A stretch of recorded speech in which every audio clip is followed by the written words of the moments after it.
नमस्कार। कभी सोचा है कि हम जो भी करते हैं वो क्यों करते हैं? मतलब हमारे हर एक्शन के पीछे की असली ताकत क्या है? भगवत गीता का 14वां अध्याय इसी गहरे राज से पर्दा उठाता है। तो चलिए आज उन्हीं 3 जबरदस्त गुणों को समझते हैं जो हमारी पूरी जिंदगी को चलाते हैं। तो सबसे बड़ा सवाल यही है कि भाई असल में हमें चला कौन रहा है? हमारी जिंदगी का रिमोट कंट्रोल किसके हाथ में है? देखिए, श्री कृष्ण अर्जुन को समझाते हैं कि ये पूरी दुनिया, ये प्रकृति 3 धागों से बंधी है। इन्हीं को कहते हैं गुण। और मजे की बात यह है कि यही 3 गुण हमारे हर एक सोच, हर एक एक्शन को कंट्रोल करते हैं। तो फिर देर किस बात की? चलिए एक एक करके इन ताकतों को समझते हैं। सबसे पहले आता है सत्व गुण, यानी पवित्रता का प्रकाश। तो ये सत्व गुण है क्या? सोचिए, एक बिल्कुल शांत झील जिसका पानी एकदम साफ हो, ठहरा हुआ। सत्व गुण ठीक वैसा ही है। जब किसी में ये गुण बढ़ता है ना, तो उसकी जिंदगी में ज्ञान की रोशनी फैल जाती है और एक जबरदस्त शांति महसूस होती है। सब कुछ बैलेंस्ड, सब कुछ बढ़िया। अच्छा, तो ऐसे इंसान को पहचाने कैसे जिसमें सत्वगुण ज्यादा हो? जरा सोचिए किसी ऐसे के बारे में जो हमेशा सच बोले, जिसका अपने मन पर पूरा कंट्रोल हो और जो हमेशा दूसरों का भला सोचे, दूसरों की मदद करे। आप देखेंगे कि उनके चेहरे पर ना एक अलग ही सुकून, एक अलग ही ठहराव होता है। लेकिन कहानी में एक ट्विस्ट है। श्री कृष्ण एक बहुत ही कमाल की बात कहते हैं। वो कहते हैं कि सत्वगुण भले ही कितना भी अच्छा क्यों ना हो, है तो ये भी एक बंधन ही, सोने की जंजीर की तरह। मतलब सुख और ज्ञान से भी अगर लगाव हो जाए, उसका घमंड हो जाए, तो वो भी हमें बांध लेता है और असली आजादी से दूर कर देता है। चलिए अब आते हैं दूसरे गुण पर। ये है रजस, यानी इच्छा और जुनून की दौड़।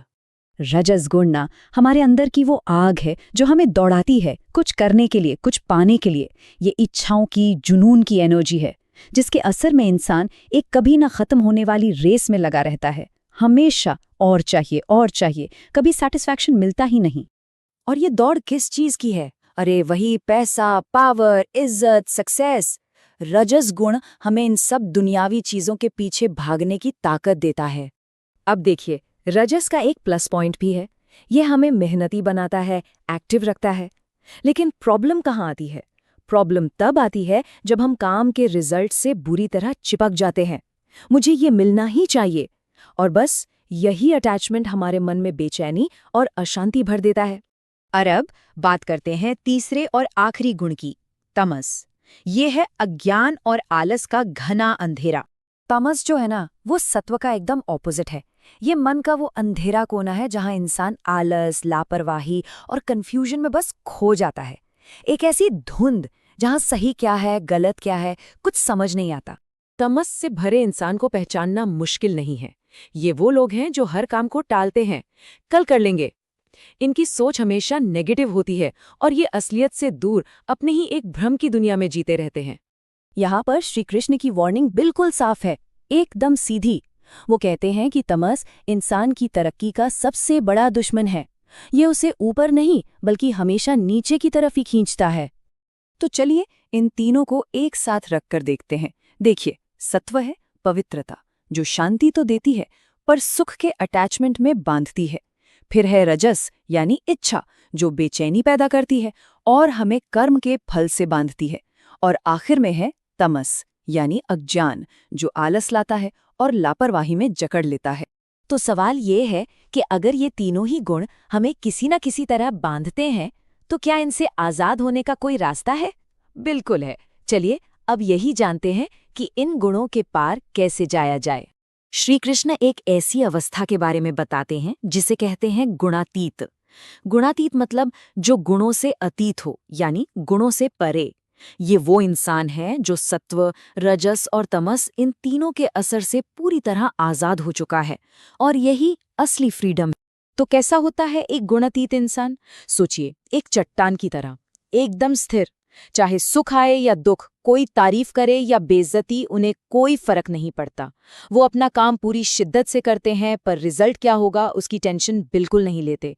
ठीक है, ये सारी बातें तो हो गईं, लेकिन इस हजारों साल पुराने ज्ञान का आज हमारी मॉडर्न लाइफ में क्या काम है?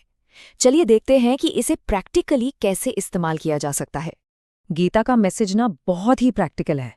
अपने गोल्स को पूरा करने के लिए रजस की एनर्जी का इस्तेमाल किया जा सकता है। मन को शांत और फोकस रखने के लिए सत्व को बढ़ाया जा सकता है। और सबसे जरूरी बात, तमस के आलस और नेगेटिविटी के जाल से बचकर रहना है। लेकिन याद रखिए, श्री कृष्ण का जो फाइनल मैसेज है वो ये है कि असली परमानेंट शांति वो तभी मिलती है जब कोई इन तीनों गुणों के खेल से ऊपर उठ जाता है, जब वो गुणातीत अवस्था को पा लेता है। तो अब एक सवाल अपने आप से पूछने का है, आज के दिन में, अपने कामों में, अपने विचारों में कौन सा गुण सबसे ज्यादा हावी रहा? क्योंकि खुद को समझ